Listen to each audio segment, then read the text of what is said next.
बिस्मिल्लाहिर्रहमानिर्रहीम। अस्सलाम वालेकुम साथियों, कैसे हैं आप सब? उम्मीद है अल्लाह ताला की तरफ से आप सब ठीक हो।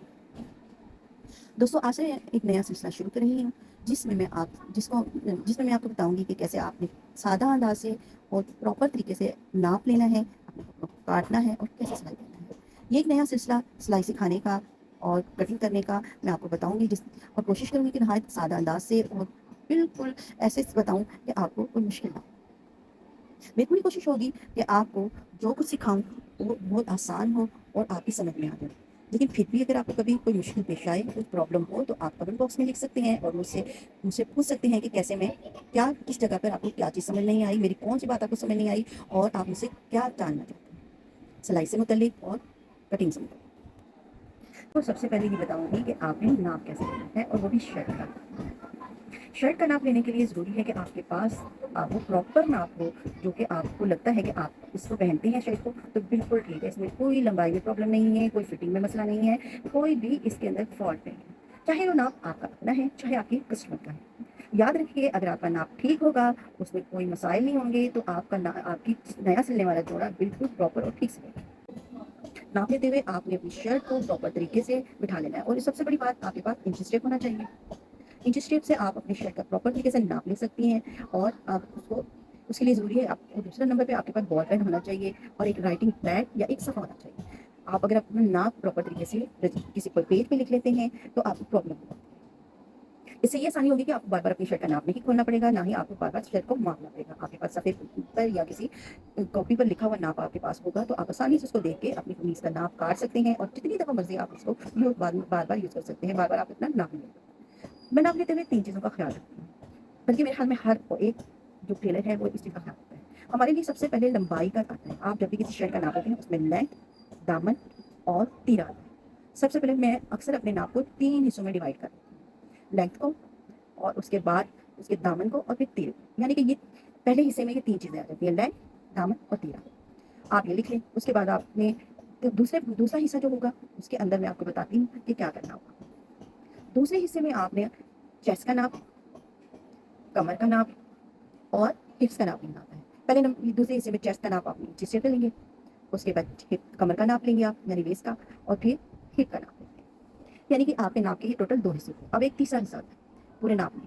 तीसरे हिस्से में भी मैं आपको बताती हूँ कि वो किस चीज़ में शामिल है। पहले ये दो हिस्सों की मैं आपसे बात करूँ कि मैं अक्सर जब नाप लेती हूँ तो इन दो हिस्सों को डिवाइड कर लेती हूँ।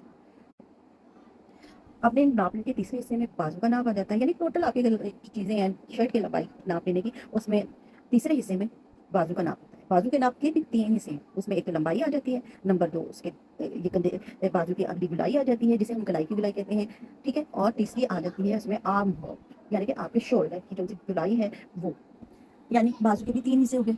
टोटल आपकी लंबाई के सात हिस्से हो गए, जिसमें से आखिर में मैं वैसे हमेशा ट्राउजर का नाप लेते हुए अपनी शर्ट को सीधे तरीके से नीचे बिठा लेना है। ये ना हो कि कोई जोड़ आ रहा हो, आपने बड़े प्रॉपर तरीके से अपने नाप लेना है। बहुत बार लोग शोल्डर लंबाई का नाप लेते हुए शोल्डर से लेते हैं, उधर से ये गलत है। इस तरीके से नहीं, आपने बिल्कुल ये जो गले की गला है वहाँ के कोने से लेके आपने नीचे दामन तक अपनी नीचे स्टेप को लेके आना है नाप लेते हुए। बस इस चीज़ का खास ख्याल रखिएगा। शोल्डर से लेते हैं तो आप जाहिर है कि वो नाप की लंबाई में फर्क आ जाता है। आपने अपने गले वाली साइड से पकड़ना है, इंच टेप से नाप लेते हुए आप ख्याल रखें कि कमीज बिल्कुल सीधी हो, प्रॉपर तरीके से बिछी हो, गट्ठा ना हो, यानी कि आपकी वरना लंबाई में फ़र्क आ सकता है। और लंबाई का नाप लेते हुए आपने जो भी आपकी मेजरमेंट आई है, चाहे वो 40 है, 42 है, 43 है, तो उसमें आपने 2 इंच का इजाफा करना होता है। यानी अगर आपकी 40 है तो आपने 42 लिखना होगा। क्यों? इसलिए कि आपका नाप जो दिया जा रहा है, तो उसमें 2 इंच का इजाफा जो है वो आपकी कटिंग का और आपकी शोल्डर की सिलाई का और नीचे दामन जो आपने फोल्ड करना है उसका काम होगा। यानी 40 प्लस 2 जो है वो आपका टोटल नाप हो जाएगा। रेडी नाप आपका तो ज़ाहिर है 40 है, लेकिन उसमें प्लस 2 करेंगे तो उसमें कटिंग आ जाएगी, और साथ में आपका शोल्डर की सिलाई और दामन की सिलाई आ जाएगी। तो नंबर 2 आपने फोल्ड करते हुए आपने ख्याल रखना है कि आप नाप लेते हुए आपने ख्याल रखना है कि उसमें आपने जो नाप लिया है उसमें से 2 इंच बढ़ा दें। तो 2 इंच बढ़ाने का मकसद है कि आपने जो साइड से चाक फोल्ड करने हैं उनको, उनके लिए वो इजाफी नाप आपने रखा है। अगर 24 आपकी लंबाई आ रही है या 25 आ रही है आपकी लंबाई, तो यानी कि आपने 24 है तो आपने 26 रखना है, 25 है तो 27 रखना है, यानी कि 2 इंच का आपने मार्जिन रख लेना है, इसलिए कि आप फोल्ड कर सकें। अब उसके बाद आपने तिरे का नाप लेते हुए आपने ख्याल रखना है कि जो शोल्डर की सिलाइयाँ हैं, एक सिलाई से लेकर दूसरे आर्म होल, एक आर्म होल से लेकर दूसरे आर्म होल तक शोल्डर की आपने नाप ले लेना है। अगर आपका 14 इंच आया है तिरे का नाप, तो उससे 1 इंच आपने इजाफा करना है। 1 इंच इजाफा करने का मकसद ये है कि वो आपने सिलाई में जाना है, आधा इंच एक साइड से शोल्डर में जाएगा और आधा इंच दूसरी तरफ से शोल्डर में जाएगा। नाप 15 है तो 16 लिखेंगे, 14 है तो 15 लिखेंगे, ठीक है। आपने उसको अच्छे से बिछा लेना है और फिर आपने एक चीज़ का ख्याल रखना है कि आपके शोल्डर के नीचे जो आर्म होल और कमीज़ की जो सिलाई मिली होती है उसको देखना होता है, और उसको अच्छे से खोल के फिर आपने उसका नाप लेना है। एक शोल्डर एक तरफ से दूसरी तरफ तक आप जो नाप लेंगे, चेस्ट का वो नाप लेंगे, इसमें आपने इजाफा नहीं करना, क्योंकि ये आपकी जो आपके नाप आएगा सेम वही आपने लिखना है। जैसे हम दामन में लंबाई में बढ़ाते हैं, इसमें चेस्ट में नाप नहीं बढ़ाते। आप 24 आइए, 22 आइए, 21 आइए, जो भी लिखना है। फिर आपने कमर का नाप लेना है, कमर का नाप तो भी ख्याल रखना कि आपने प्रॉपर तरीके से नाप लेना हो। इसमें भी आपने जो आएगा उसी को लिखना है और इसमें कोई इजाफा नहीं करना। यानी कि ये जो फिटिंग की लंबाइयाँ हैं, फिटिंग के जो नाप हैं, उनमें कोई इजाफा नहीं करना, उसको एज इट इज़ लिखना है आपने। अगर आप उसमें क्यों इसमें इजाफा करने की ज़रूरत नहीं। इसके बाद आपने हिप का नाप लेना है। हिप का नाप लेते हुए आपको बहुत ख्याल रखना है, क्योंकि बाज़ औक़ात कस्टमर को यहीं से प्रॉब्लम होता है कि आप गलत नाप ले लेते हैं, तंग हो जाता है या खुला जाता है। लिहाजा हिप का नाप लेते हुए आपने प्रॉपर तरीके से इसका नाप लेना है कि आपने जो नाप है उसको प्रॉपर तरीके से लिखना है। जो हिप का नाप आएगा वो भी आपने बढ़ा के नहीं लिखना, जो आएगा वैसे का ही वैसे लिख लेना है। फिटिंग के नाप में बिल्कुल भी इजाफा नहीं किया जाता। चेस्ट, कमर और हिप ये तीनों एक साथ ही। अब आपने बाजू का नाप लेना है। बाजू का नाप लेते हुए आपने बाजू को अच्छे तरीके से बिछा लेना है, कोई झोल ना हो, कोई कपड़े में सवट ना आई हो, और आपने भी जिस टेप से बाजू की आगे से लेके या आर्म होल से लेके जो आपकी लंबाई टोटल लंबाई है उसको माप लेना है, और जो माप आएगा आपका उसमें आपने तकरीबन 1.5 से 2 इंच आपने इजाफा करना है। और ये पहले नंबर पे आता है। बाजू का जो मैंने बताया था कि ये नाप के मैं 3 हिस्से करती हूँ, उसमें से बाजू तीसरे नंबर पे आता है, तो उसमें आप उसके भी 3 हिस्से हैं। उनमें सबसे पहले आ जाती है लंबाई, दूसरे नंबर पे आ जाता है आपके बाजू की अगली या आँख होती है, हाँ आम हो उसकी गुलाई, उसका नाप आपने लिख लेना है, जो आएगा वो दूसरे नंबर लिख लीजिएगा। और इसका बाजू का जो तीसरा हिस्सा है वो आपने बाजू की आगे की गुलाई जो होती है, वो आपका पेल है तो वो लिख लें, आपका आपके बटन टेक वाला बाजू है तो वो लिख लें। जो भी आपका माप है आपके कस्टमर का या आप अपना, वो आपने सही तरीके से लिखना। आपका नाप कंप्लीट हो जाएगा इस तरीके से, यानी कि जिस तरीके मैंने आपको बताया है, उम्मीद है आपको इसकी समझ आ गई होगी और पता चल गया कि नाप कैसे लेना है। नाप लेते हुए एक चीज़ का खास ख्याल रखना पड़ता है, वो ये कि आपके शोल्डर से लेकर आर्म होल से लेकर जो बाजू का जोड़ होता है, कमर का जोड़ होता है, वो आप अक्सर जब हम नाप लेते हैं हिप्स तक, तो आपने वो 13 इंच तकरीबन होता है, उसके बाद चाप आ जाते हैं। अच्छा, ये 13.5 या फिर 14 इंच होता है, अक्सर यही नाप होता है जो लिया जाता है। लेकिन बाज़ औक़ात लोग ज़्यादा रख देते हैं, 14 या 15 या 16 पे रखते हैं, तो फिर उससे थोड़ा हिप का प्रॉब्लम हो जाता है। उसमें हिप थोड़ा सा खुला रखना पड़ता है आपके टोटल हिप के नाप से, और वो अक्सर छोटे चाक वाली जो शर्ट होती है उसके लिए मखसूस होता है कि आप ये आपकी जो लंबाई है उसकी ज़्यादा रखें, चौक की लंबाई कम और आपके आर्म होल से हिप्स तक का जो है वो।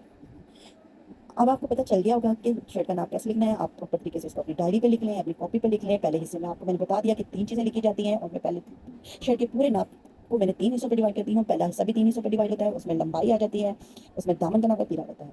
दूसरे हिस्से में मेरी आपकी चेस्ट, कमर और हिप आ जाती है, और तीसरे हिस्से में आपके बाजू, और उस बाजू के भी 3 हिस्से होते हैं जिसमें आर्म होल, लंबाई और बात समझ आ जाती है। उम्मीद है आपको बात समझ आ गई होगी कि किस तरीके से शर्ट का नाप लेना है। अब आप इस तरीके से अपना या अपनी फैमिली का में से अपनी वालदा बहनों का और किसी का भी नाप ले सकती हैं, और अगर आपके कोई कस्टमर है उनका प्रॉपर तरीके से नाप ले सकते हैं और अपनी कमीज़ की कटिंग कर सकते हैं।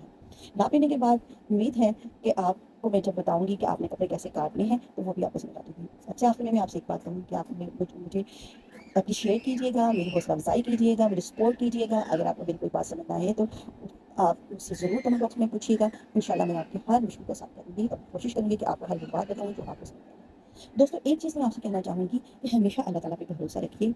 अल्लाह ही इज़्ज़त देने वाला है, और याद रखें कि कभी भी नाउम्मीद मत होइएगा। आपके लिए कुछ भी नामुमकिन नहीं होता है। जब अल्लाह पर भरोसा कर कर आप कोई काम शुरू करते हैं तो अल्लाह ताला उसमें बरकत भी देता है और आपके लिए आसानियाँ भी पैदा करता है। मेरी कोशिश है कि आपको उससे अपनी ज़िंदगी की वो तमाम चीज़ें शेयर करूँ जो कि मैंने तजुर्बात से सीखी और मैंने अपनी ज़िंदगी पे अप्लाई की, और अल्लाह ताला ने मुझे बड़ी इज़्ज़त दी। खुदा का शुक्र है कि मेरे तमाम कस्टमर मुझसे खुश होते हैं, जो कि मुझसे कपड़े सिलाई करवाते हैं, और मेरी फैमिली मेंबर भी। अल्लाह से दुआ करती हूँ कि अल्लाह ताला आपके लिए आसानियाँ बाँटे और हमेशा आपको खुश रखे। अपनी अगली वीडियो में फिर आपसे मुलाकात होगी, और उम्मीद करती हूँ कि आप मेरी इस वीडियो को लाइक करेंगे, मेरे चैनल को सब्सक्राइब करेंगे, और मुझे सपोर्ट करेंगे। उम्मीद करती हूँ कि आपको मेरी हर बात समझ आएगी। अल्लाह आपका हाथ में नासिर हो, और दुआ में याद रखिएगा। अल्लाह हाफ़िज़।